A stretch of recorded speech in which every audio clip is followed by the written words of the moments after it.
Good morning, sweet world, and welcome to the No Dunks podcast presented by FanDuel. It's Wednesday, June 24th, 2026. I'm J.D. Skeets here in the Classic Factory, and alongside me, as always, Tas Mellis. Podcast listeners, this is for you. And over yonder, making the magic happen, super producer J.D. There he is. Here we are. No Trey.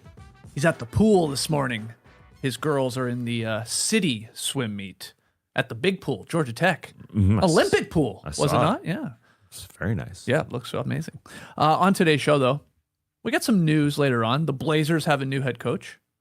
The Pistons are reportedly interested in like 20 different guys. They want some shooting and scoring. It's a lot of guys. And Brad Stevens has commented on the Jaylen Brown trade rumors. Yeah, I can't wait to hear your opinion on that. Sort of. But first, 30 lifelong dreams came true last night, and we were here in the Classic Factory watching it all unfold. We had a live watch party on YouTube. You can go watch it again if you want.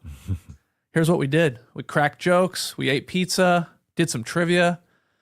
Then guys just started doing jump farts. A lot of 360 jump farts. At one point, we did start naming baseball players from the 88 All-Star game, too. Yeah, that was pretty fun. I'm still amazed that Barry Larkin made 12 All-Star games. I can't believe that. I think I get surprised by that every couple years because you hear a Barry Larkin stat because we're connected to his son who had a little cup of coffee in the NBA. Now he plays for Turkey. So that always surprises me. Yeah, Barry I said I would big. guess he made 6 or 7 All-Star teams, not 12. That's But hey, hey, he was the guy. He was the guy. But we had a lot of fun.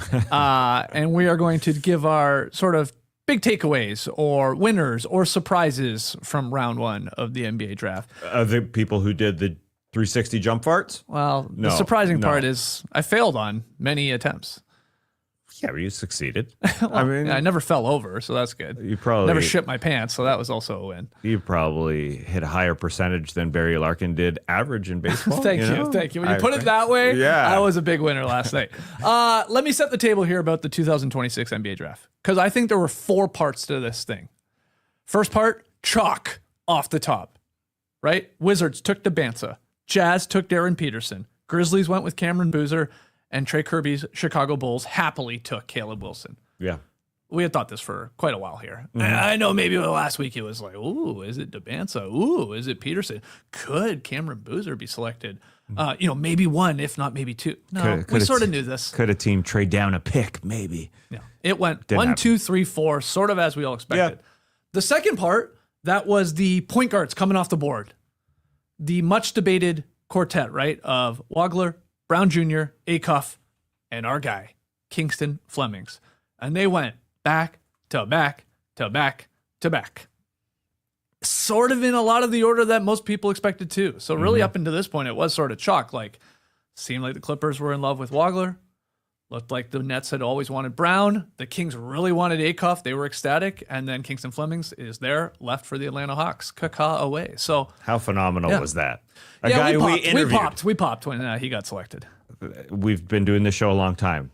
We have never even sniffed that possibility of a guy that we interviewed just before the draft, drafted to the team where we resigned. The only thing I can think that was comparable was when Lee Ellis told us that the Thunder were going to take Josh Giddey once upon a time. He just knew that. Nobody had Giddey that high. That was big. He legit had like an Australian insider tell him this news.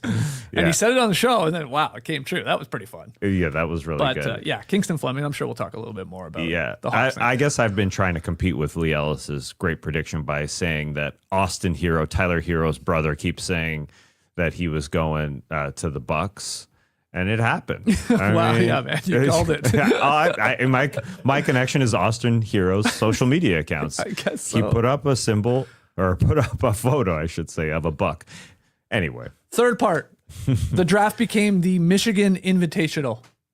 Dusty May and the Mavericks got the Wolverine party started by taking Morez Johnson Jr. at number 9. This was probably the first real surprise of the draft. I think so. Triple Yaxel and then the giant Mara went soon after at 11 and 12. So 9, 11, and 12 were the 3 Wolverine guys. So that was the third part. And then the fourth part, the final storyline, again, of the draft was trades, but minor ones. It was just a lot of teams swapping picks in sort of the latter part of the NBA draft. Most notably, the Grizzlies moving back a couple times from 16 to 17, and then from 17 to 21. And they acquired 5 second-round picks in doing so. But a lot of trades near the end of like teams like swapping positions or getting out of the first round. I think those were the 4 sort of like pillars of this first round. Is there anything I'm missing? Nope. I think you got them all. What were your pillar-wise? Yeah. I mean, from the top, you're right. It was chalk, and seeing Bontemps drafted number 1, seeing the guy who led Division I scoring drafted number 1 for the first time since the late 1900s. Do you know who it was? Can you ask the question again? The guy who led Division I in scoring and was drafted number 1. Hasn't happened in over. So late 90s is what you're saying? Yeah, I say late 1900s. It is 1994. 94. Who went number 1 in 94? Glenn Robinson. Glenn Robinson. Nice. Yeah, the first time. Nice. So I was kind of surprised. Wow, that is a little surprising. Yeah, that long. And the guy who went number 2, he wasn't leading the country in scoring, and that's why he wasn't ranked as high as Bontemps. Like Jordan Peterson wasn't doing what he looks like he can do, and I think he will be the more talented guy when it comes to it. When we look, you think he'll have a better career? I think so. Wow. I mean, I don't have the inside access, but just watching from here, he looks super duper talented. He seems like he also has that motor to me. I know it didn't look like it at times, but he talks a good game. He says he models his game after Coby, as he said post-draft. He said, Kobe's my guy. I'm inspired by him. So I just try to think, what would Coby do right now? He'd get drafted and move on and try to go be the best possible. So that's what I'm going to do. He's going to go work at it. And this is the interesting part. He said, I see a guy that went number 1 on the screen right there now. AJ Bontemps. So I'm extra motivated. It will always be in my mind for my whole career. So this is pretty interesting. Yeah, that's my favorite part. Whoever goes 2, 3, 4, those guys, they get to go, well, I should have been number 1. Yeah. You get to use it as motivation. But Bontemps, I mean, I don't know how related it was or not, but like when the news broke that Trae Young was signing that massive deal, the extension to stay obviously with the Wizards, I think it was writing was on the wall. They were going to Bontemps instead of Peterson. I mean, I know not they're the same position by any means, but like you got your point guard, you got your main guard. No, gotta get your wing guy into Bontemps. So Peterson's going to have a lot of opportunity with the Jazz playing beside Keontae George because they have all those bigs. It will be interesting to see him at the 2 type of spot and see how he works with Keontae George. It'll be really interesting. The other side, as you said, Bontemps and the Wizards, that is truly intriguing because Trae Young got far more money than it sure seemed even 4 months ago when he was traded that he was worth in this league. And will they sign Anthony Davis to an extension? He's up for an extension in a month and a half. And so if you start to buy into what Ted Leonsis is saying, what it looks like their goal is, it might just be old guys with young guys, and they may sign Anthony Davis to a long-term extension. So that's part is interesting. At a certain point, these franchises go, we got to start getting some older guys, some more talented guys, of course, in here around all this young talent to try and teach them how to win basketball games. Yeah. And to sniff playing games and playoff games and like higher stake games. Because otherwise we're just spinning our wheels nonstop and sort of the kids are running the show here, and no one's really going to develop like they should. So you get the understanding, like you get the reasoning, but that's a lot of money for AD and Trae Young. And AD can struggle to stay healthy at times. Yeah, AD right now is just 1 year and a player option, so I mean that's a lot more palatable than 4 years. We'll see if he does get extended.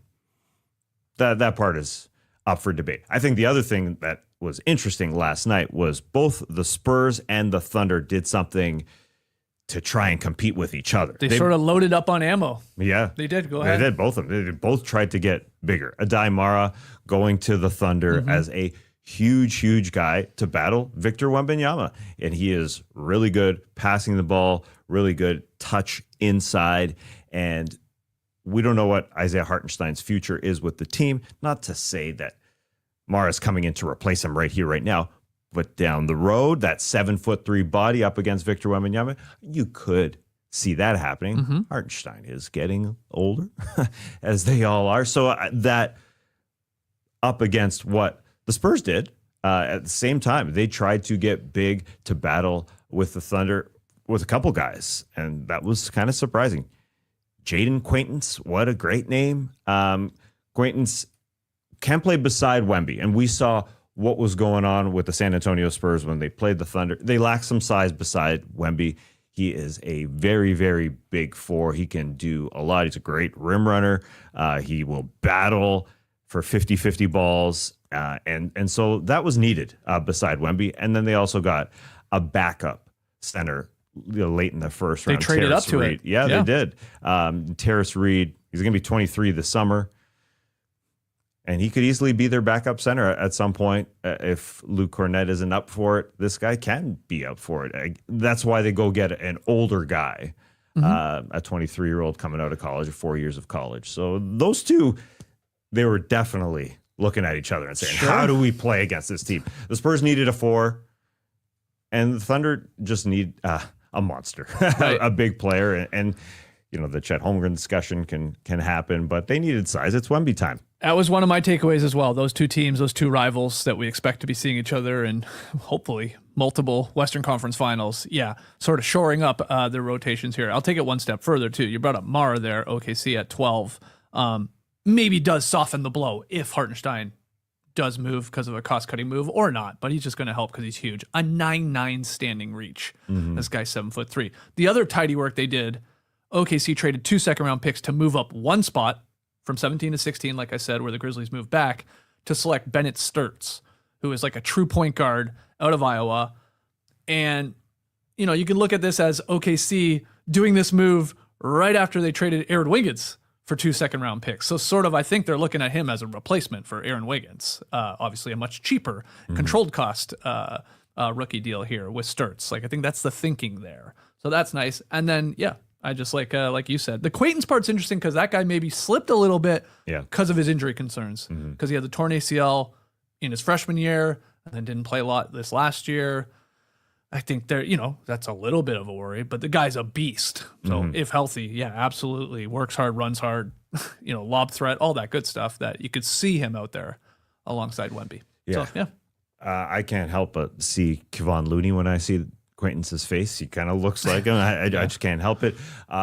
The whole OKC drafting, it is interesting to see what they do financially, because we said Isaiah Hartenstein, a team option this year, so they can say, hey, stick around 1 year. I think it's $28 million plus to stick around for 1 year and then move on at another point. Or, as you said, to go get, what was his name? I already forgot his name. The guy they drafted, traded to get Bennett Sturtz? Bennett Sturtz, yeah. I forget the Sturtz. And the Sturtz family was pretty funny. They were talking about the lawn mowing business. Did you see that? Okay. I didn't really catch that part. I was probably doing a 360 jump for it. You probably were, and that's what I was paying attention to, because I saw the clip afterwards and I said, did I just watch the draft? Because I don't remember this Right. at all. But Maybe it was on ABC. We were watching ESPN. That's a good point. Yeah. That's a good point. I saw Who was the clips. I interviewer? saw clips going around this morning. I'm like, I don't remember that. That must have been We were what it sitting is. here watching the whole damn thing. Yeah. It was the other broadcast. Yeah, so they get Sturtz to move on from guys like Isaiah Joe, Sorber. I mean, they have plenty of guys that they can move on from. They just cycle in new guys. That's do. their thinking. They do. And because of the Thunder, and they've shown this, track history of a lot of successful guys that they've drafted. It's like, who are we to doubt this franchise? Yeah. And we're like, okay, great draft. I will say, like, of all the picks from the first round, all 30 of them, I've looked at like some of these experts out there that grade every pick. There's like not a bad one. I think I saw one C the entire bunch. There was a lot of A's and like a lot of B pluses and B's. Everyone was like, yep, good pick, makes sense. Rotational need. Oh, I see the upside. There wasn't a lot of like, who? Yeah. What? That reach? Like the only C I saw was from the Ringer on the Hawks' second pick at 23 on Zuby. Yeah. On Zuby Zoo. I got excited for that. Well, one. yeah, no. So, yeah, well, who knows? I think you can call the Hawks a winner. Part of it is just kind of how you implied about OKC. They don't mess up.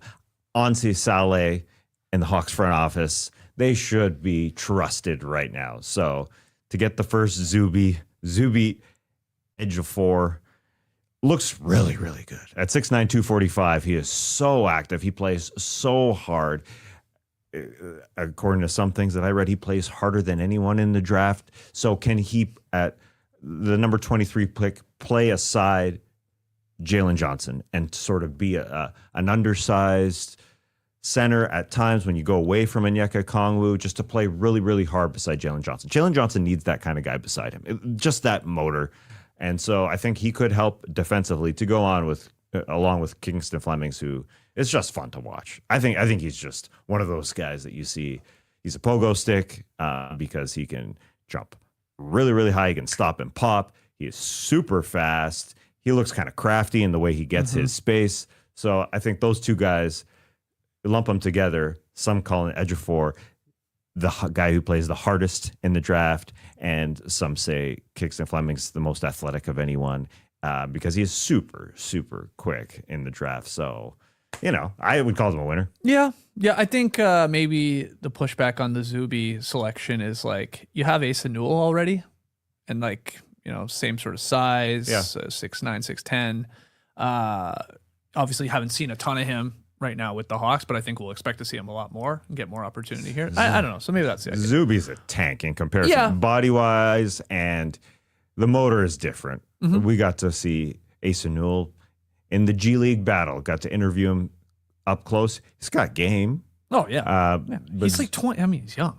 He's like 20 years old. Yeah, Zuby's a different type of guy to play alongside Jaylen Johnson or Onyeka Okongwu. I'm not holding my breath on Zuby being a rotational player right away for the Atlanta Hawks. Flemings, yes. I do think he'll get an opportunity here. I mean, Hollinger says he's the best true point guard of those four. I mean, they're going to be compared against each other all season long, probably the rest of their careers, those four guys, like which one pops off. But he can score at all three levels, I think. He needs to get stronger. He told us that. I think he needs to add a floater to his game. Sure. I think that would be beneficial. I mean, he can get to his spots. He can get by everybody, I think. So that's a great pick. And again, I love how it felt like the Clippers, the Nets, the Kings, and the Hawks, they seemed... And maybe this is just them talking themselves into the guy they got, but they seem to all get their guy. Again, according to reports heading into the draft. That's why we saw no movement of, we got to get up. We want to move up a slot or two there to get our guy. So maybe they were happy with any of them falling to them. I don't know. I guess the draft did start at number 9 when the Mavs got. That was a bit of a shock. Morris Johnson. He is a crazy athlete. There's no doubt. And it was a little surprising to see him go before his other Michigan guys, Anna Daimara and Yaxel Lendenborg. That's a fun name. But he could play power forward alongside Cooper and play some small ball center because, the reports say he is a culture setter. And that is kind of what the Mavs need. And so it makes sense if you're looking at this team and saying, what do we need? And maybe there's other guys with a higher ceiling, but this is the type of guy, a hard worker, and he's not an incredible three-point shooter, and that's what the people are saying. He's kind of clogged the lane. Really a scorer. This guy is a defensive stud, though. I mean, the numbers are nuts. He held opponents to 35% shooting as the primary defender. Right. I think that's Dusty May and the Mavericks going, that'd be great alongside Cooper. Just get the defensive-minded dude. We'll find the scoring. We'll find the shooting. And maybe we'll obviously develop him too. That's exactly. The hope, but by all reports, he's going to work his ass off to get better. And he improved by 17% at the free throw line from year 1 to year 2. He was taken as a sophomore. So that is a good sign. From 61 to 78. And he did shoot the 3-ball. Yeah. He got better at that.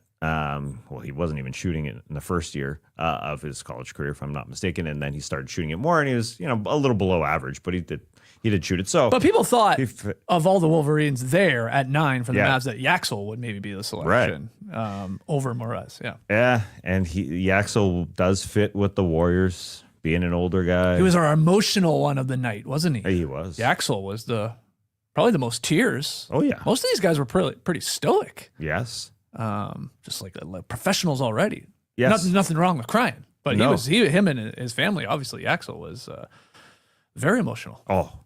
The tier analytics were high. I mean, it is hard to put it on the spreadsheet who cried more, but it was easily Yaxel by far and away number 1, and he does seem to fit. in Golden State again as an older guy. They need guys with experience. I like the talk that he apparently was a Kyrie Irving fan, so he hated Steph Curry a long time ago. But now he's buddies with him, obviously. So I take that back. Yeah. So yeah, 3 and 4 picks from Michigan for 9, 11, and 12, as you said.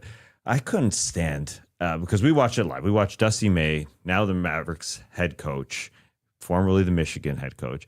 He did 3 claps as we watched. Yeah. After the 3 and 4 were picked, I immediately thought, okay, he's literally doing a just because he's happy. Of course.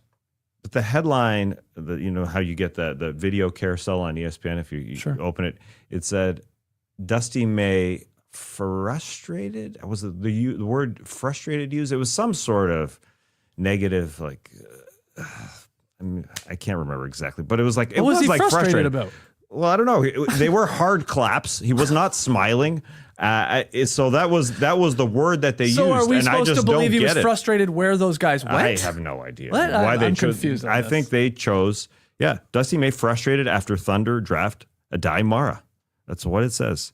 But then ESPN they'll change it up as every single time. Then there's a Dusty May pumped after Thunder draft Adai Mara from ESPN too. Whatever clicks. I guess it's my algorithm that I'll click on something that say frustrated. Yeah. I mean that's the only reason why they title it that way. And I was just confused. That made no sense at all. But ESPN's the only one that's using that word. So, anyways, I thought he was happy, and okay. I think the Mavs are happy to have that guy who's going to be a motor beside Cooper Flag. I'm excited to see from this draft how many of these guys come in and contribute to winning basketball right away. Because when you think about the 2025 draft, a lot of these guys did.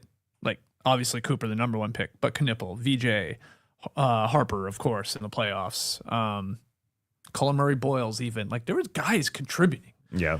And I'm starting to think, like, I think this is going to be more and more the sign here because it feels like college basketball, well, it doesn't feel like it. It is turning more and more into professional, basically, like a lower level professional basketball league. What I mean by that is like, I think what they run, how they run things now. Like these guys are just, it's like easier the transition from these college teams and the systems in place to go into the pros and to slot more in sort of readily. Mm-hmm. So, I think that'll be the case here. What do we know about this stuff? But it feels like we're going to be doing the exact same thing at the end of next season going, wow, man, like when we're making the all rookie teams, we're like, wow, like that. I don't know, 6, 7 guys, whatever it was, contributing right away, getting a slot, getting a rotation, and maybe even in playoff performances. And I'm guessing that'll happen. Sure. Because this seems like a deep draft. Yeah, it's interesting you mentioned Colin Murray Boyles, who played for the Raptors as an undersized center in the playoffs and literally looked at like their best center, even though he was undersized. Looks better than Pirtle. Exactly. For most of it. And it feels like that's happening more in the NBA because you just need more skilled guys, whether or not they're a couple inches shorter, but guys we're talking about here, they may be coming off the bench.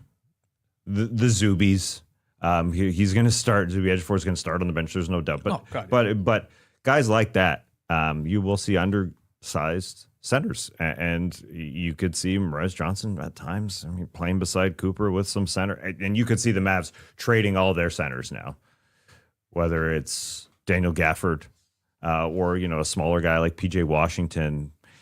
More so to get on the right timeline, but also because I think they're going to go younger with their bigs. So you could see that happening. Sticking with Dallas, the Sergio De La Rea. That one's a fun one to say. I think he was a little bit of a surprise, late first round, but he looks skilled coming out of Spain. And people saying, whoa, the comparison to their former ball handler in Luka, who also came from Spain. He played in Spain there. You could see it. He's not a super athlete. De La Rea is a guy who slows it down, but damn, he's got skills passing the ball and doing whatever you need, and was really, really good in Europe. So that one will be interesting to see him as a ball handler there. Yeah, 25th pick to the Dallas Mavericks, their second pick there in the first round. As teams traded down, the Knicks. Yeah, it got a little confusing at the end. Who the hell had what pick? Yeah, the Knicks go for 24 to 25, and then they draft De La Rea and then trade him to Dallas to get to get the heck out of the first round. Yeah, the Knicks made like 4 quick trades, didn't they? Or 3 trades, something like that. That is interesting. So they trade out of the first round. Does that mean that they are just trying to run it back? Leon Rose trying to essentially say, we got enough money here to bring back Jose Alvarado and Landry Shamet, most importantly, and Mitchell Robinson, potentially, all 3 of those guys. I thought that was interesting, along with the Nuggets, which is more confusing, trading out of the first round. They got the heck out of there, and that's where San Antonio got Terrace Reed from, essentially. Are they focusing their dollars on probably Peyton Watson, but getting the heck out of a set first-round salary to see what they do? And that is a whole question. Cam Johnson being dealt. I brought up Aaron Gordon as a possibility of being dealt, even though he's super, super talented, but he has had hamstring problems. Or is it Christian Brown? I don't think that's the case, but yeah, that's an interesting one. Another note from the first round last night, I wrote down the Grizzlies took the Delta overbooking voucher. Excuse me? Let me explain. When you're waiting at your gate, getting on a flight. Oh, yeah. This has happened to you. I've been with you when it's happened. Dummy. Somebody comes on the mic. Sorry, ladies and gentlemen, we've overbooked this flight. We're looking for anyone that would like to take the voucher and maybe catch the next flight out of Atlanta. $250. We're starting it at $250. And then everyone looks around, goes, oh, geez, $250. I mean, are we in a rut? And then, you wait it out.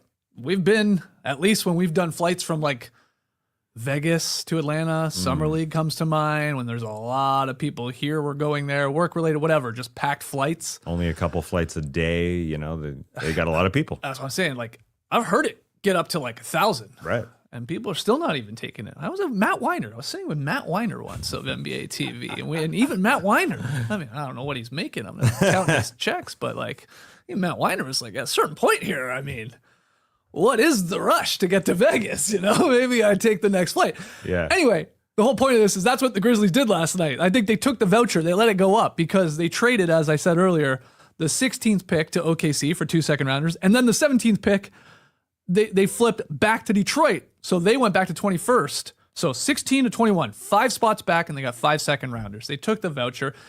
And by all accounts, they still got the guy they wanted. And maybe that was part of the equation, right? In Kareem Lopez, out of Mexico. Now, he was confused. I heard Brian Windhorst talking about this today.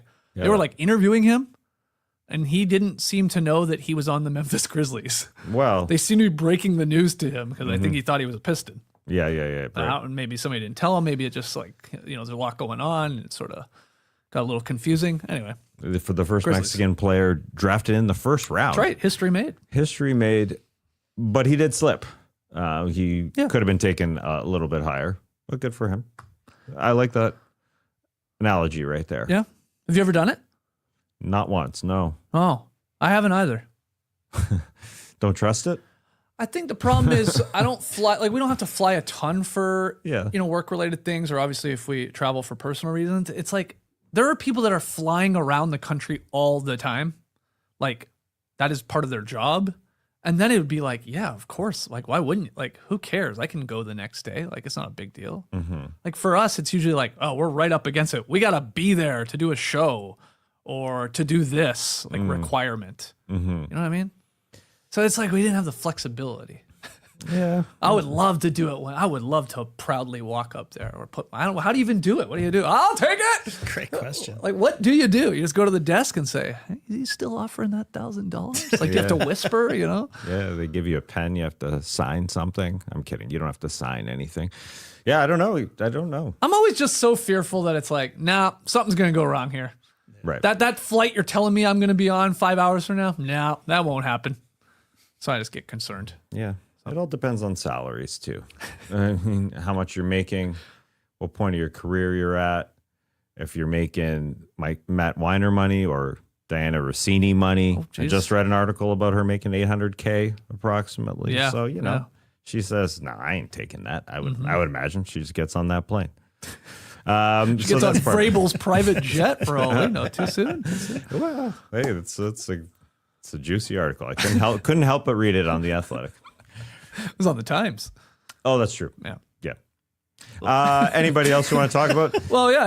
I got a few more takeaways. Yeah, I think the Milwaukee Bucks are super duper interesting here. Go through it. Because They ended up with 2 first-round picks, number 10 and number 13. The one they just got from the Miami Heat, and getting Braden Burries, great name, and Nate Ament. 2 guys that are not going to come out and be incredible players. It's going to take them. It's going to take them some while. Okay. Take them a while What's to the rush establish. is what they'll say, right? Yeah. But as John Horst called both of them, he called them processors. That's a word. That's a word that we might be seeing in the NBA, where like connectors, but processors. They just know how to move the ball and make things happen and follow the scheme. So those guys, young, just the whole game plan of the Milwaukee Bucks has obviously changed dramatically. Yep. And I start to look at the roster and say, how long do we need Miles Turner to be here? I mean, he can help out, but he could also help other teams. I hate to bring up the Lakers, but the Lakers, anybody who needs a center like that. So that's an interesting. It's just an interesting scheme, what they've got going on, the game plan, what is going to happen the next couple of years there. Nate was the most nervous looking last night. He looked very nervous for a majority of the night until he was obviously selected. Nervous. Maybe he didn't know where he was going. Nervous Nate, Trey called him, and hopefully that doesn't stick. Well, at the same time, we brought up Colin Murray-Boyles a year ago. Colin Murray-Boyles, we all questioned, after he's drafted, we all looked at him and said, does he want to go to Toronto? Oh, right. He seemed maybe frustrated. He maybe seemed mad. And Nate Ament wasn't frustrated about the Bucks situation. He just looked nervous. He just looked nervous. Yeah. I mean, these are kids, man. Yeah. Like, why wouldn't you be nervous? Also, some of them, at least. Also, such a big suit coat. It looked so big. He had the double-breasted jacket. He was one of those guys, yeah. And the buttons, it looked like they were almost on his side. Like it was such a tight wrap. Maybe big wrap. Struggling to breathe is what you're saying. Well, it's possible. Yeah. There's just a little bit of the clavicles, top of the knot on the tie exposed. Like it was just so tight. It looked odd. Anyway, I think that's all I got right now. Well, the fashion report, what do you think overall? That was pretty subdued, wasn't it? A lot of just pretty normal looks. Can't disagree. Nothing insane that comes to mind. I have Darius Acuff Jr.'s red tinted sunglasses. Yeah. Or glasses. I mean, those were cool. Those are cool. Fleming's, Nate, and Dalen Swain, they were rocking the double-breasted suits. There was a couple of those. Mikal Brown Jr. had, he probably had the loudest look of the night in terms of suits, because he had the two-toned baby blue, sort of cream, sort of white suit. I think Trey called it a little Lloyd Christmassy, tiny bit, but he had the baby blue pants. Anyway, that was like one of the louder ones. Otherwise, everybody looking pretty sharp or pretty calm, to use Kingston Fleming's own terminology there. Classic is another way to put it, or calm, just a calm suit. Calm is what he called it, yeah. That's exactly right. Here's something else I got. LeBaron Philon Jr.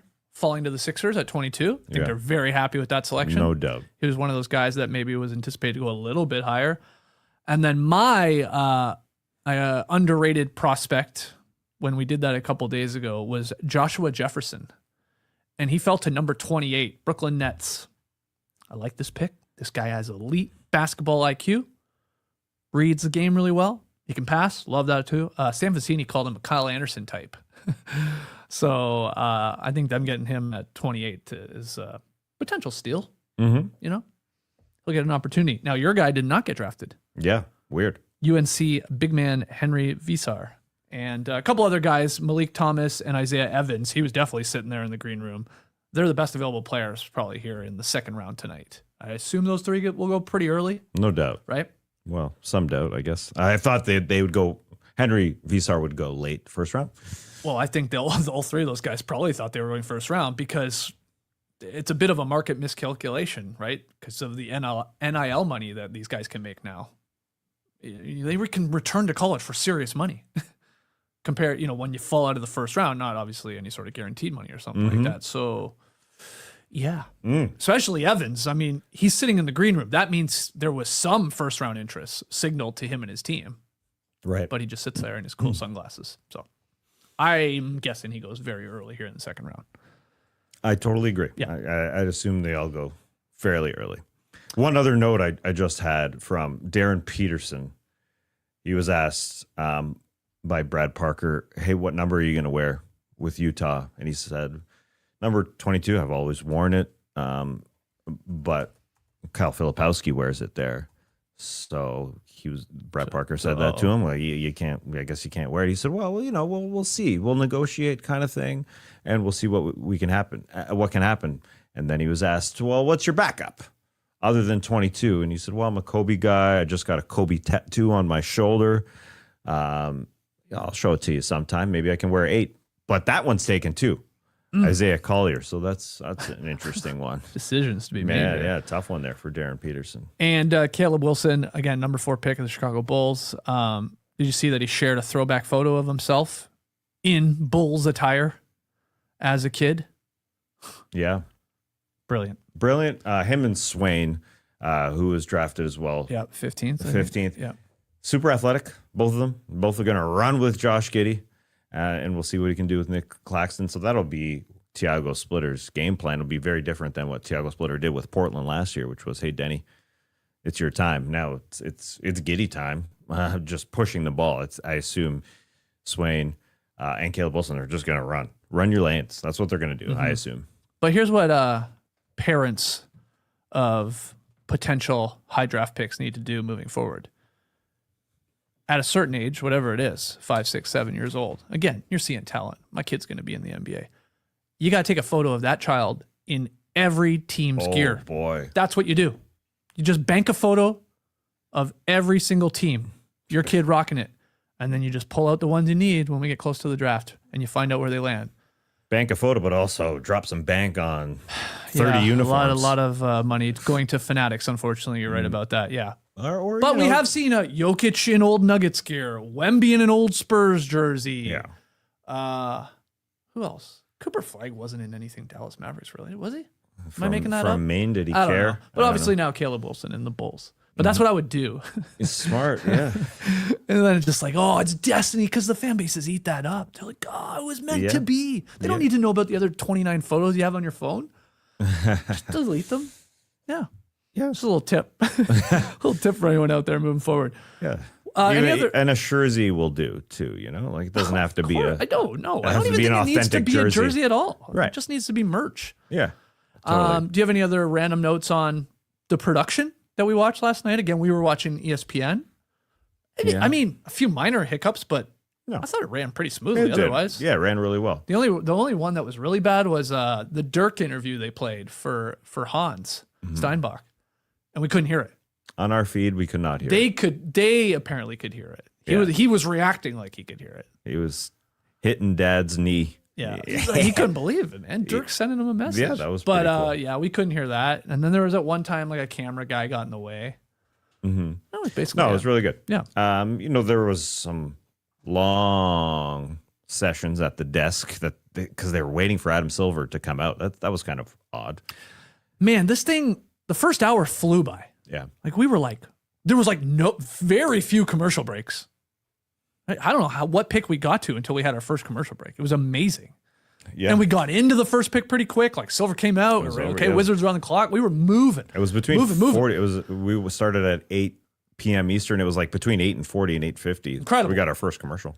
But then this thing did just come to a complete standstill at one point. It felt like, I don't know if it was because all the trades happening and all that and the moving around or what. Slowed down at the end. It did. Did you like drastically the sit down interviews and what looked to be rooms to go sets kind of thing? Yeah, I mean, look pretty cheap, the little room to me, but instead of standing as they normally do. Yeah. That's what they've done the sitting before. They have done sitting on couches before. This is the first I feel like they have that little fake room or whatever. Yeah, little living room. I mean, Roger Sherman noted it on Blue Sky. We brought it up last night too during the live watch party. The real MVP of the NBA draft was the ESPN PA in charge of going onto the set and swapping out those framed childhood photos of the player who just got drafted. Yeah, you heard me. They weren't digital. They weren't. Oh, so surprising. Our first assumption was correct because then we were like, oh, hold on, they must just be digital. But there are shots where like the frame size is changing. It's being moved around depending on the person coming up and talking on the couch. So somebody was doing it, I guess. This is great stuff. Isn't that wild? Yeah, that is wild. And people here in the stream team also coming through, they said that the Hawks I guess Kingston Fleming's at number 8 was the first commercial break, according to the Shively show. So it worked out well. And Drewski 3333 said that he heard the Dirk interview on ABC. Okay, so Yeah. So crossed wires there with the ESPN feed. Speaking of ABC, though, this went viral last night. Richard Jefferson and Jay Williams and Kenny Smith. An awkward, I guess is the best way to put it, on-air exchange. Again, on the ABC broadcast. They're sitting there in their cool chairs with their golden basketballs in front of them. And the jokes from Richard Jefferson, and then I guess a little bit from Kenny Smith, were about Jay Williams' career, really, and being cut short, and his affinity for motorcycles, which obviously derailed his career. And then there was a jab at Duke education and stuff like that. People were like, whoa, this was awkward. And it was, but Richard Jefferson is also just awkward. It's just like how he is with his humor. You know, I say that almost in air quotes because some people do not find him funny at all. And others are like, oh yeah, he's just very sarcastic and does digs like that. Doesn't stick to the scripted type of TV. But I think people were making normal, a bigger though. deal out of it than it was. I was like, okay, yeah. But you know, Richard did the whole, like, once the motorcycles part came up, because that was Kenny Smith that said that part. Yeah. And then, you know, cut to Richard Jefferson going, this guy loves to, like, do a reaction to camera. Yeah. You know, people made too much of that. I think people made too much of the Josh Kroenke in the Nuggets war rooms. Or Joe Lacob and Dunleavy. Yeah. Josh Kroenke threw his hands up, and then Joe Lacob and Mike Dunleavy of Golden State kind of had an animated conversation. Mm-hmm. But apparently it was, we had a trade come in and they had to deal with it very quickly. So you should be animated. I mean, that was totally fine. So they obviously said no thanks. They turned down. Give us Yaxel instead. Okay. So that seemed totally fine. But give us the old guy, triple Yaxel. But hey, that's what every either social media or media service will do. I said the ESPN said that Dustin May, Dusty or Dustin. Listen, I think I'm ready to enunciate every one of these new names, I should say, because you know it takes me a day to say Zuby Ejiofor. Okay, I'm ready for that. Sergio De La Rea, ready for that. Kingston Fleming's definitely ready for that. Jaden Quaintance, easy, ready for that. Dusty May, I called him Dustin. Jeez, if you can't pronounce Dusty May, no, I know, but I called him Dustin because we get this. My feed is because I sit beside you guys talking about WWE. I got a Dustin Rhodes and don't blame me for you. I got Dustin on the brain. No, actually, because I sit beside you guys. My algorithm. Also, nobody calls him Dustin Rhodes. What are they called? Dusty or Cody. I mean, it's Cody Rhodes who you're talking about. Oh, my mistake. I could have sworn he was a Dustin. Anyway. No, I know a Dustin. You're thinking of the American Dream, man. No, I've got it. Cody's dad. I know a Dustin that I talked to yesterday at the kids' swim. Anyways, listen. I blocked the camera. What am I on ESPN here? Listen. Okay, what? JD, you mock people. You mock me saying that because I sit with you, my algorithm has changed. Our phones are listening. Our phones are listening. They know everything. Okay. They know everything. Yeah, they know how to get you. They just say, hey, make that headline say Dusty May clapping angrily. He'll click on that. That wasn't a social media account. I was just on ESPN, and that was on ESPN's platform. I was right there. They know what they're doing. That wasn't even the best clap of the night. Remember they showed us some kid? Oh, yeah. That was a good clap. That was the best clap of it. I didn't even remember what it was for. Yeah, I don't know what he was. I don't either. What pick he was crazily clapping. But my other final, I got two final notes, and then we'll take a break. Seth Partnow, I thought, had a great idea. Each player not having their own entrance music is such a waste. That would be a nice touch, right? They get selected. Let them pick a song to come up to. I can't argue. Get a little bit of their personality immediately. What did we hear? We heard California Love for the Clippers taking Wagler. Yeah, I mean, the DJ's just picking the songs. I mean, but why not let them have a say? I think that'd be fun. I like that. And then finally, the Hornets drafted a guy named Hans. And then later, another guy named Christian Anderson. To quote John Hollinger, that's a fairy tale draft.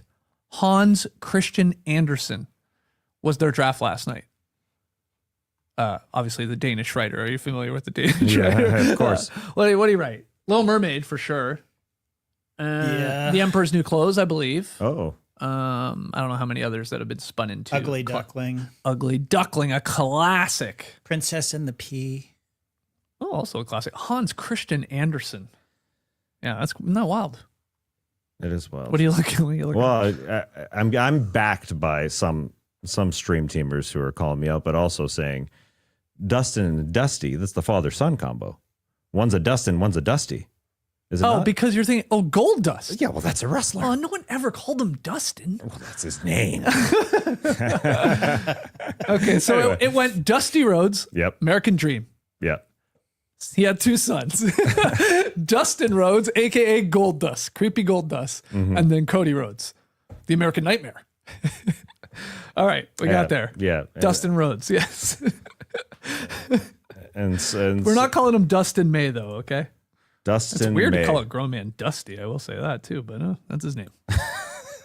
I mean, my weird. name's Skeets, so what are we talking about? Yeah. Here? All right, let's take a break, and when we come back, some other NBA news. Today, Canada needs to either win or draw against Switzerland to Yeah. secure first place in Group B. Let's go. All they got to do is win or tie. Just a tie. Take a draw, baby. Yeah, to advance. Canada has advanced themselves. They won a game for the first time in World Cup history. They're doing some things. But more importantly, how many beavers have been spotted in the Great Beaver Quest Excuse me. in Toronto? Wow. Yes, the Great Beaver Quest, where there's lots of beavers hiding as they set up in Toronto Can for you World bet Cup. on this on FanDuel? Well, I don't know. I've got an inside source, though. No Dunks fan Thomas. He got his friend Serena to go check it out. You got Moverity spies on the case. Yeah, and she took a photo, as you see here on YouTube, while holding Moby Dick as a part of their book club. I mean, there's a lot of levels Wow, here. But Dick anyways, and Beavers. there's a dick and a beaver. Now, FanDuel is giving a reason to root for every single beaver. I mean, goals. Introducing Every Goal Pays. You bet on a match and get bonus bets for every goal scored in that match. That's right. More goals means more bonus bets, and all you have to do is turn on your token. Visit FanDuel.com to get started now. Let there be goals on FanDuel. And let there be a draw, or better yet, a win for Canada today at 3 p.m. Eastern versus Switzerland. Because I think we really want to win our group because it Exactly. keeps them in Canada Oh, for that game. because they win the group. They would Yeah. finish first in the group, and the games are in Canada. That first game would be, Yeah, I'm pretty that's sure. pretty So- important. And look, Switzerland is good, so this would be big. Yeah. Come on, boys. And I'm going to my first World Cup game later today. But all they have to do is tie to secure that first spot in Group B. well, Anyways, yeah. so you're going. I'm going down to Haiti. the Atlanta Stadium. Don't you dare call it Mercedes-Benz. Haiti versus Morocco. Morocco, right? You know, a little bucket list item going to be crossed off the list today. Going That's- to a that's World pretty Cup cool. game. I'm excited. Take it in You the should. fanfare. Yeah. You should. But that's not till later. We got some NBA news and notes to quickly get in here. Yesterday, the Portland Trailblazers hired Minnesota Timberwolves lead assistant Micah Nori as the franchise's new head coach. Nori's deal got a lot of headlines, Tess. Just one guaranteed year with team options on the second and third year. This is extremely rare for an is rare. NBA coach. I know it happens a little more frequently in baseball, I think, and maybe Does it? Yeah, I was seeing some people write about that. Wow. So I maybe a little more common, but in the NBA, I've never basically heard of a it. team option. I mean, it's like 1 year.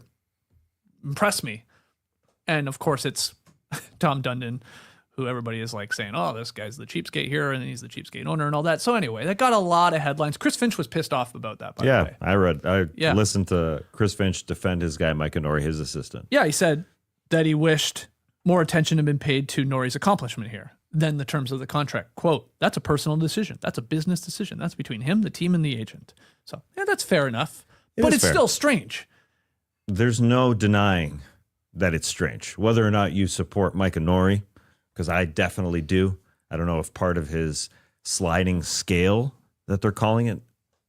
Oh, yeah, there's that part There's too, that yeah. part too. Whether or not that is a question of how many jokes he drops per game, because as a longtime League Pass and basketball fan, watching Micah Nori do those halftime interviews. Yeah, The guy, phenomenal the quote. guy drops a joke basically every game. Yeah. 17 seasons as an assistant. So Chris Finch, right to defend him, and he deserves a lot of love. He's been looking for a head coach position for a long time. He's been in these interviewed interviews. for 7 head coaching positions, I read. 7. Yeah. My goodness. So, I mean, like, whether it's a weird deal or not, most people are going to jump at this opportunity. Yeah. And that's what Finch is saying. There's only 30 of these. I mean, he's been trying to have one. He's probably deserving of one. Yeah. Like, you worry, are you being set up to fail? That's the pushback to this. This guaranteed just 1-year deal and then the team options, because this is a league that does value security, a little bit of time to try and build success.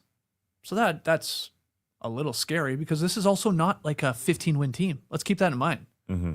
This is like a 500 team last year with Tiago Splitter. Yeah, so Like, you're implying if they were to get to, if they were a 15-win team and they got to 18, then you got your jobs back. Exactly. It would just be, the bar would be so low Right. that you'd be like, okay, probably no problem. But I'm a little concerned, like what does Tom Dundon think is a successful season here? Is really what I'd be getting at. Yeah, because the 1 year guaranteed plus those options, interesting. But as I said, he is also on a sliding scale depending on incentives and team success. So he's on a bonus structure here. Yes, so that part is really, really interesting to see what those mean. I don't think we'll ever see the contract that Tom Dundon signed with Micah Nori, but that is extremely interesting. I went back to see what Tom Dundon did as owner of the Carolina Hurricanes when he took over, because he gave Rod Brendamore a head coaching position, a guy who's long loved in Carolina as a player. He was an assistant when Tom Dundon took over, and he gave him that job as head coach. And so he didn't do this thing that what's happened with Tiago Splitter, who had a really good season. And Tiago Splitter went and got a bunch of guaranteed years in Chicago instead. So it's very different for Micah Nori to go into that. I mean, it's kind of like you're getting paid on commission.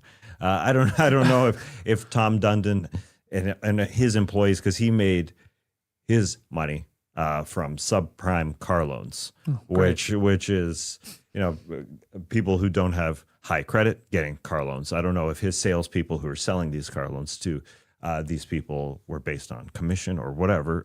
But I do find it interesting to see a sliding scale based on incentives and team success. I thought because it was going to be less money and probably shorter years, that Tyler Lashbrook, a 34-year-old who was supposedly part of the interview process, would get the job because he's 34. Yeah.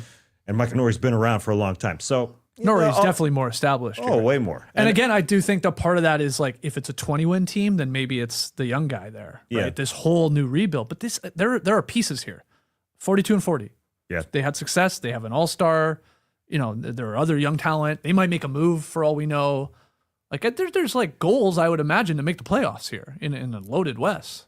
And now So you you go maybe with Nori, the more established guy who's been in the league forever here. Yeah, and you can see why Splitter would go for more guaranteed years in Chicago. Splitter did the right move, it feels like. Well, Micah Nori, you could also say you can understand why he took his first head coaching position. Full stop. Period. Well, yeah. Because this is his first head coaching Yeah. position. So that being said, there are only 30 jobs, as Chris Finch said, but you do want stability as a player. That's Players want that. And so I want to see how Portland transitions from Chauncey Billups to Tiago Splitter to now Micah Nori, all in one season, essentially. Yeah. That's And they sort of have to have his back immediately, or he has to have them buy into whatever system he installs and his leadership abilities, because otherwise he's a dead man walking. He could be immediately if like the leaders in that locker room like were to tune him out. Mm-hmm. They're like, well, why would we listen to what you got to say? Yeah, guaranteed money, big man. Like, you ain't gonna be here. I don't think that's gonna happen, because I think he will be a successful coach, and I think he's respected and all that. But I'm saying it could, because of the sort of setup nature of the structure. Apparently, a very, very good communicator, and seemingly was that when Chris Finch had that injury and had to leave during the postseason, and Micah Nori took over, and he did it well, and that's why he got a head coaching job. Finch also said in that interview when he was talking about this, though, going from assistant to head coach is less about basketball and more about leadership. Mm-hmm. And he does think Nori has the natural leadership abilities. But this was interesting. He said, I think one thing that has handicapped Nori throughout his career is he has never thirsted for opportunities, but that doesn't mean he isn't built for it. I think that's fascinating because there's no doubt there are a lot of guys in this cutthroat world, they're mainly men, of course, these games they play, these power moves they make. It's all this hierarchy, right? Who do you know? Where can you jump and all that? And it feels like he's not built like that. And probably that's a nice attribute to a human. But this is a cutthroat world here, this NBA coaching thing. So we'll see. I mean, look, we know less about coaches than we do the NBA draft. Like, really, at the end of the day, we don't know how it's going to go. Hey, we've got some connects. He used to be in Toronto as well. Started his career in Toronto. Yeah, for several years. So yeah. we can find out some stuff. I think he's going to be a good coach. And you know, we don't have to go too long on this, but I'm curious. Personal question for you guys. Sure. Did you ever work on commission? Oh, That's definitely. what feels like this position sort of is in a way, being on a sliding scale. I mean, yeah, I've worked jobs that are, I mean, I've had like a million jobs. Definitely like telemarketing type jobs. Yeah. Like sales type jobs like that. So you're paid based on the sale. Yeah. Yeah. JD, anything come to mind, or have you ever? I did a telemarketing job for Yeah. the Globe and Mail for 3 hours. 3 hours. 3 hours. 3 hours. I got a sale, Yeah. Wow. and then I walked out. You're like, done. I'm rich. And they were like, "What are you doing, man? You just got a sale." And it was like pure luck. It was like I started the spiel, which I had said over and over again for the 3 hours, and the guy was like, "Yeah, I'll take it," just like that. So it's like nothing for me. So it's literally just, it's like fishing, right? It's just like, okay, That guy was just waiting for somebody to call him to say, it "Hey, was do you want a like, Globe and oh. Mail subscription?" Thank God you guys finally called. I did. I have no idea what's going on in the GTA area or across Canada right now. Thanks. Well, to man. be fair, it was like before people had the internet in their homes. So it's like, how do I even get a subscription to this thing? Oh yeah. You know what I mean? It's Right. like, oh, they called. Cool. All right. Yeah. But yeah. What about you? When I sold shoes. For Oh, many you years, got a commission for that. Sport check. Yeah? Yeah. Making bank. Get down on one knee. Unlace the shoe. Al Bundy stuff. Yeah. Those were the good days. Yeah.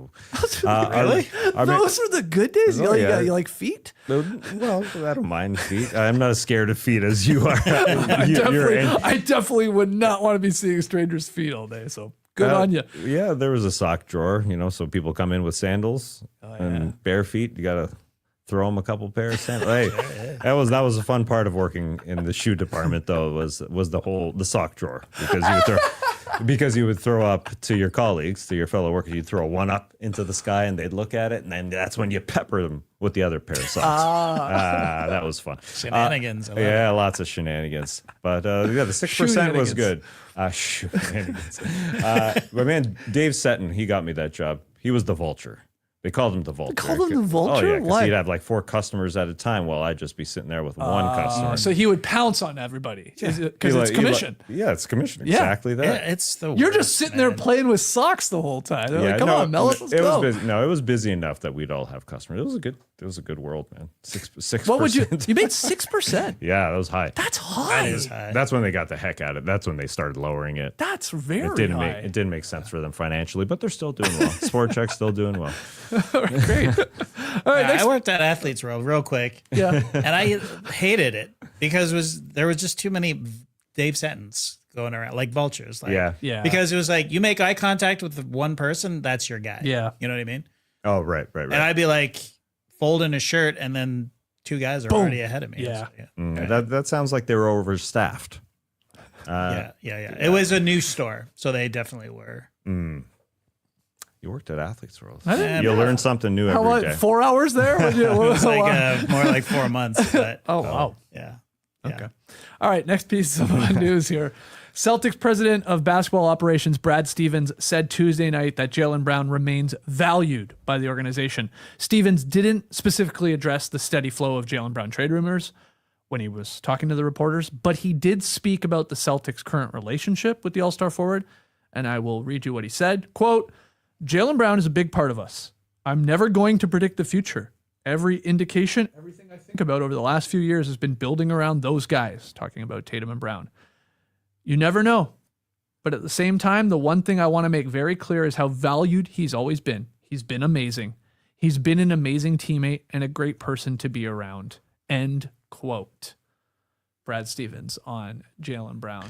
Yeah, listening or reading, excuse me, to that entire article, it was interesting to hear him say, I talk to Jaylen Brown fairly regularly. Yep. He talks to his agent more often, as he implied.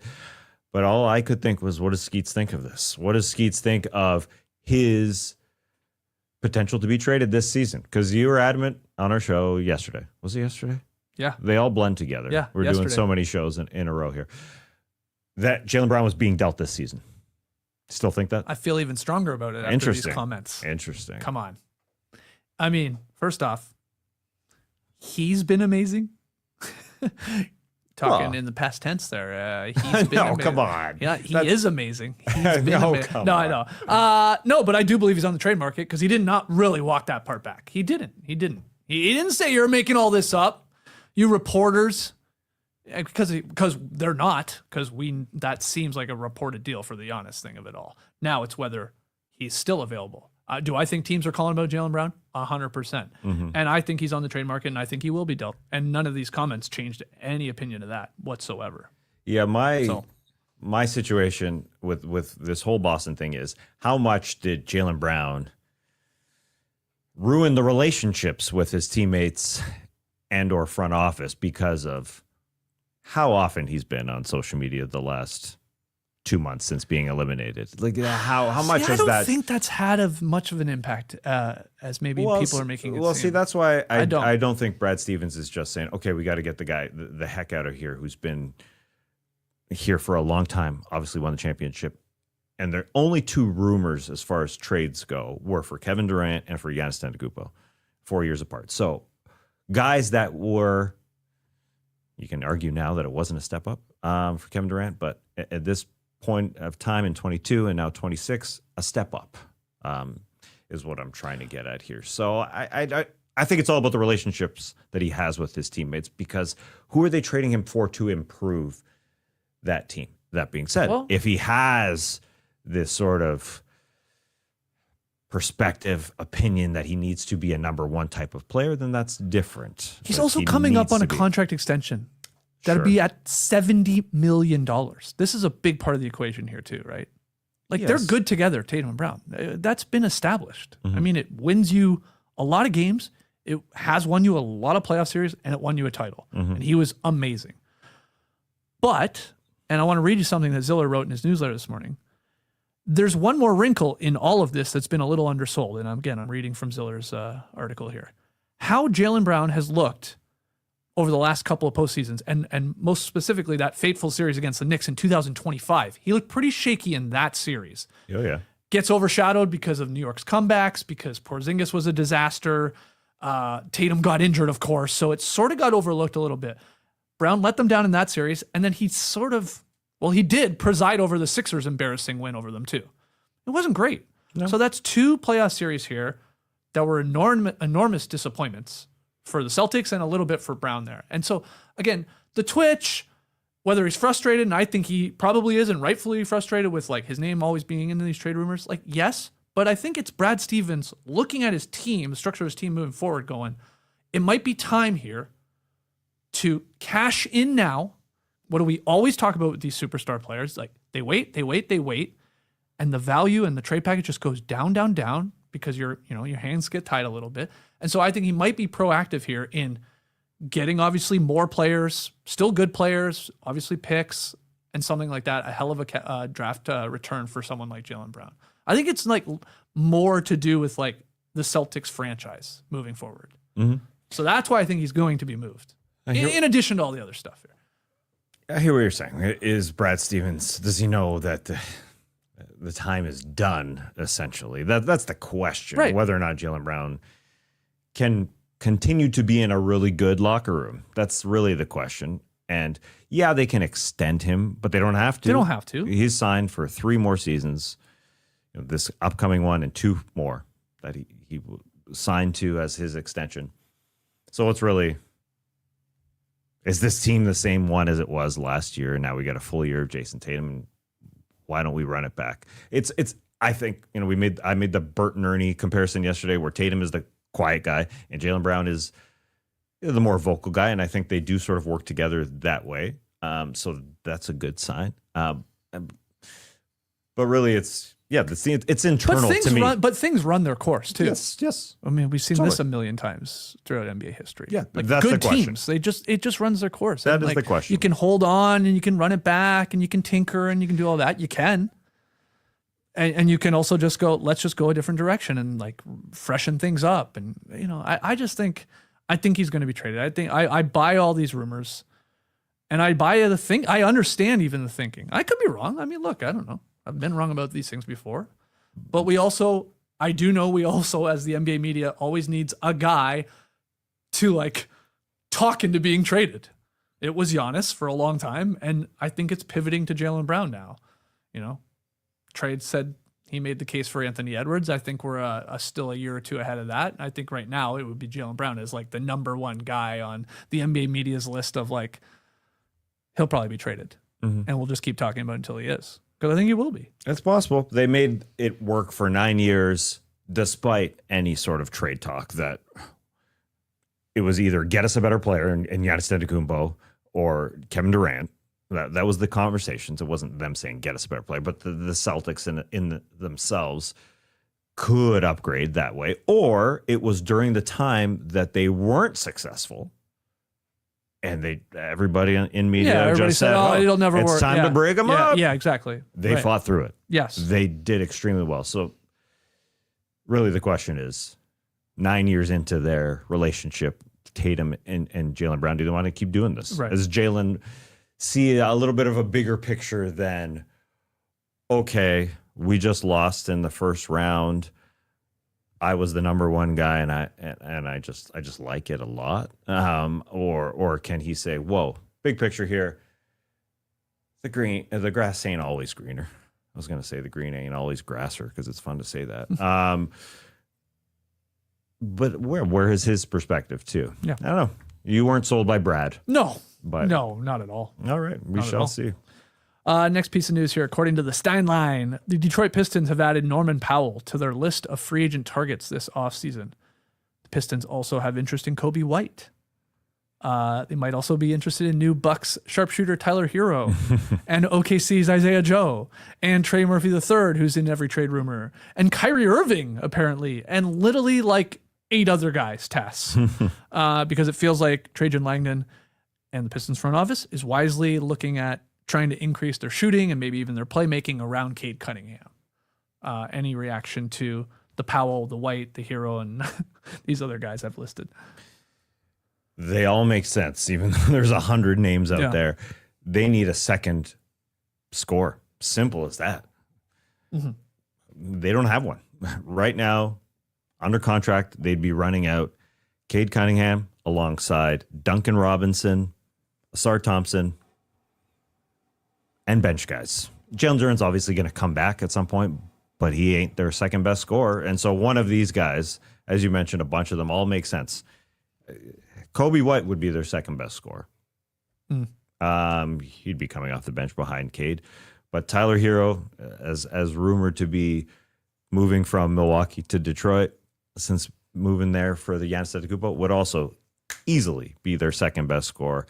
One name that's not listed here is Andrew Wiggins that the Miami Heat probably want to keep around because they're desperate for guys to stick around, but he's got a player option come June 29th. He's got to make a decision.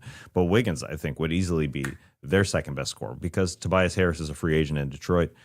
Now, they may want to bring him back if they don't get a really good name here. But there's just so many names, including Norm, who would be coming from Miami. But I think they're going to keep him around. We will see. Yeah. Will they have the money to keep him around? Yeah, I assume so. seems I don't like think this Norm's going to be that expensive. I don't think. And he was coming off their bench last year. He wasn't their starter, and he could come off their bench again. I could see that. Even though they are kind of light on the wings, I would see Pele Larson, who is that connector type of guy instead, starting over him. Yeah. I think a huge takeaway from the postseason this last year, the good teams for sure, was the luxury of having another creator, a play starter, a play facilitator, and then in addition to a scorer, right? Like, look what happened with the Thunder. It was just SGA when they lost their guys because of injury. That was a huge part of that series and why they lost, I think. And then look at the Knicks. Their postseason completely turned around when it was like, oh yeah, let's just stop doing everything through Jalen Brunson. Let's get Cat operating more, creating stuff, like starting these possessions, take a little bit of the load off of Jalen Brunson. And that's what the Pistons need to do with Cade. I mean, you watched them all season long, but definitely in the postseason where every single play he has to start. Because you're right, there's nobody else. Like everybody else is a play finisher. You know, Duncan Robinson, he'll finish with a three. Tobias Harris, he'll finish with a jumper. Jalen Duren, you need to hold his hand to get him the bucket, or he's got to do the work inside. You know, obviously Asar Thompson too. Like, there's just nobody else that really creates. So yeah, they have to get this. And I say create as in like play facilitator, creator, scorer, sort of in one. A guy that can do something with the ball that K doesn't have to do for you then for you to finish it. So yeah, I mean, a lot of these names make sense, and we'll be shocked if don't get one of these guys. Yeah, they got to go hard. And they probably should. They should absolutely should. They should get Cade a second ball handler.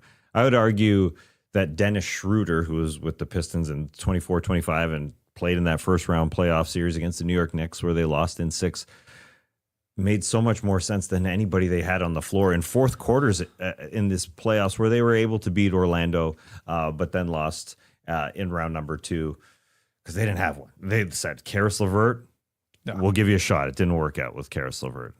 JB Bickerstaff said, hey, I was good with him in Cleveland. Bring him on over. It hasn't worked out there. They'll throw anybody. They'll say, hey, Ron Holland, what do you got? They're like, man, anyone. They need a second guy. So they got to overpay for Tyler Herro. What was the deal for Tyler Herro? I guess it's picks. If they can, a juicy pick for Milwaukee. Primary, I guess that's what it is, really. But he's got a contract coming up too. Yeah, out of all of these guys, who can start beside Cade Cunningham? It's probably not Coby White. Coby White, I'd imagine, be coming off the bench. Yeah. Is it Austin Reeves? I think Tyler Herro is the guy. Austin Reeves ain't going anywhere. It's unlikely. No. I mean, you'd love Trey Murphy. You threw out the Trey Murphy name. Of course, he would be great, but not a playmaker. I think Tyler Herro's the guy. Yeah. Final piece of news. This was out of nowhere. According to Front Office Sports, Tim Bontemps is in advanced talks to leave ESPN to join the front office of the Atlanta Hawks. Yes, here in Atlanta. The role would be on the basketball side of the Hawks front office. When reached for comment about the validity of this report, Tim Bontemps replied to me, who can say? I think that's a tell right there, Tim. Who can say? I think you just did. Yeah, that's what he responded when I texted him. Damn. Whoa, coming to Atlanta. Who can say? It took him a while to respond too. So that's my reporting on that. But I would have guessed there's something to this if it's out there and he's responding in that nature. Crazy. Do you have a thought on this? Oh, it's an intriguing, exciting job, I assume, for Tim Bontemps to be in a team's front office if he wants to do it. But who's to say? Who can say? Who can say? Yeah. Yes. Let me make sure that quote is precise. Who can say? Who can say? Question mark. Yeah. He wouldn't be the first reporter or someone that worked at ESPN to make their way to a front office. I mean, Kevin Pelton comes to mind, but Pelton and Bontemps, at least how they approached the game or what they wrote about or how they wrote about it, obviously different. I mean, Pelton was much, much more analytics based, right? Bontemps, great, more of a reporter, insider than on the podcast, the Hoop Collective. So it was different. Fascinating. Yeah, fascinating stuff. Watching the draft yesterday, seeing Mike Schmitz, former ESPN, draft expert. Right. I was been watching the draft for a long time now, answering questions as part of the Mavs front office. That's right. That was different. But yes, as you said, a different role for analyzing roles for guys and what they've done. Lee Jenkins. Oh, yeah. Went from Sports Illustrated to the Clippers once upon a time. Right? Yeah. I don't really know what his role was. What was his role? I guess he was a Clippers executive. Yeah. But it was so. Was it almost marketing? Yeah. Was it? I don't know. A little PR, a little marketing, a little of the team image department. Okay. If I remember correctly. Okay. This was like a decade ago, right? This was a long time ago when we were reading about Lee Jenkins getting there. Yeah. Man, I mean, this will be amazing. We're going to be able to reach out to Bontemps for, hey, come on, man. Answer this tough question about Kingston Flemings. Why is he with the Skyhawks right now? Why haven't you called him up? We want answers. He's going to say, report and block. Yeah, as soon as he sees these questions. No, thank you. No, thank you. All right. Well, we'll find out more, hopefully, about that. That's all the news I got for you. And wow, that was a lot longer than I thought it was going to be here today. A little draft recap, having some fun going over that, and what we saw last night, and then a little bit of NBA news.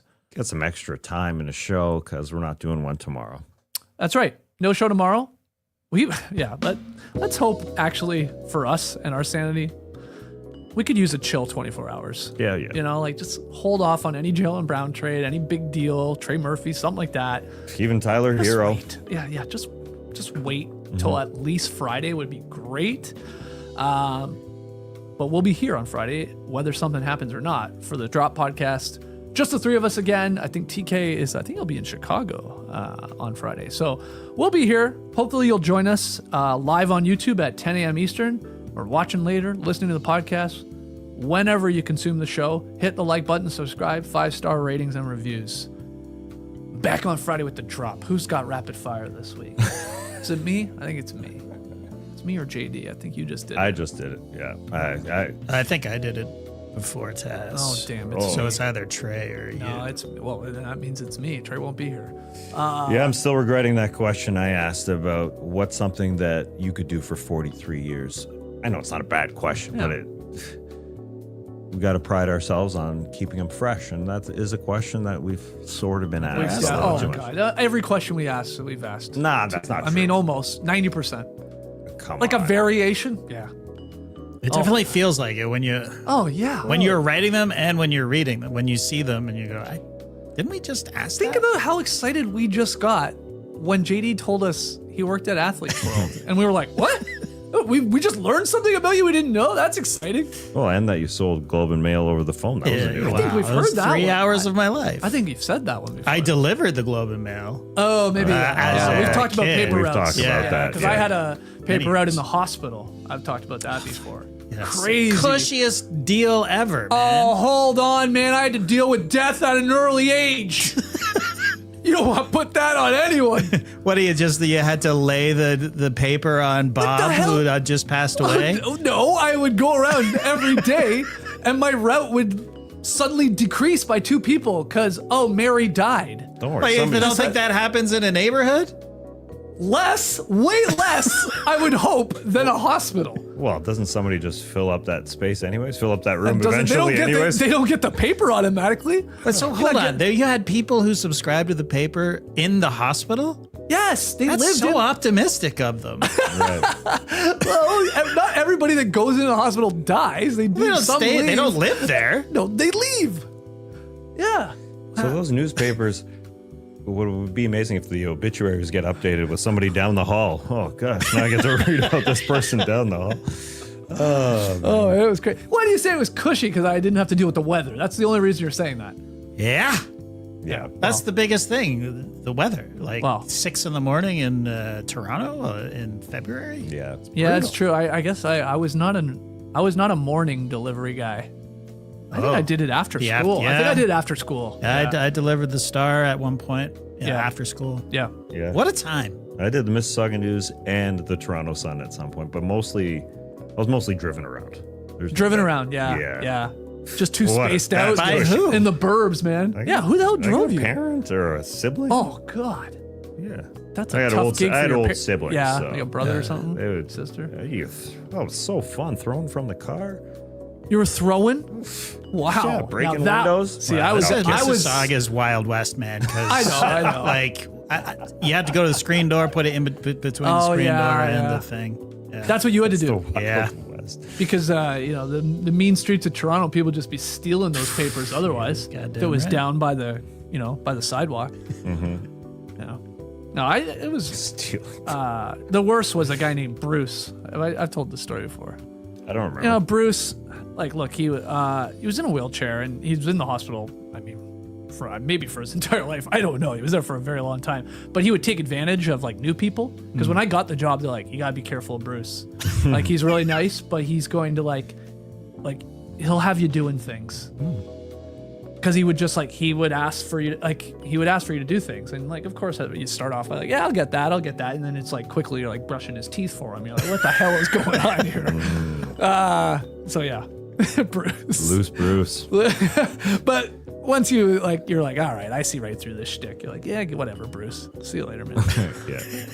Wait, did you brush his teeth? I think once I helped him, and then I'm like, oh my god, what is going on here? But then somebody walked in like, don't do that, Bruce. You can't do that to these kids. Like, he's just smiling. Got him. Yeah, that sounds like a character in The Pit. Always demanding things in a wheelchair. Yeah. I remember that character. That happens, man. That happens. Okay. We will see you guys on Friday. That one should hold you over until Friday. Brace the day, people. Well, Jesus, Clipper Bros, man. You heard it here first. Have a great time. Turn up. Love you guys. Awesome. We sometimes do the very long ramble after Clipper Bros. So this one will be short. Thanks for joining us. Yeah. And remember, the new basketball term going around, processors. You say processor. I think I say processor. That's a little Canadianism. Yeah. Pasta and pasta. Yeah. Process. This bug in here, eh? Is it driving you nuts? Sure This is, little eh? Fruit fly. There it comes.